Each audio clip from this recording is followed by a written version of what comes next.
আসসালামু আলাইকুম। বর্তমানে সারা বাংলাদেশে যে জ্বরের প্রকোপ চলছে, সেই জ্বরের জন্য অনেকেই খুঁজতেছেন কি অ্যান্টিবায়োটিক খাবেন। এই অ্যান্টিবায়োটিকের মধ্যে সবচাইতে ভালো একটি অ্যান্টিবায়োটিক হলো জিমেক্স।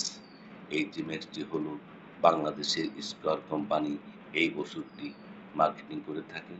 এর জেনেরিক নাম হলো এজিথ্রোমাইসিন।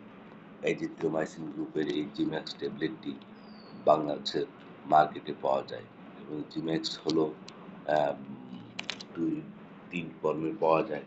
এক হলো ট্যাবলেট, আরেকটা হলো সিরাপ। এই ২ রকম এবং প্লাস ট্যাবলেট হলো ৫০০ এমজি এবং ২৫০ এমজি, যা বয়সের উপর নির্ভর করে সিরাপটা শিশুদের জন্য।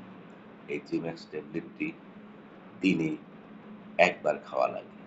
যেকোনো সময় ৫০০ এমজি একবার খেতে হয়। এর কোর্স ৩টি, ৫টি, ৭টি পর্যন্ত এবং এটিকে অবশ্যই যারা খাবেন তারা ভালো ডাক্তারের পরামর্শ নিয়ে খাবেন। ডাক্তারের পরামর্শ ব্যতীত এই অ্যান্টিবায়োটিক কক্ষনো খাওয়া ঠিক হবে না।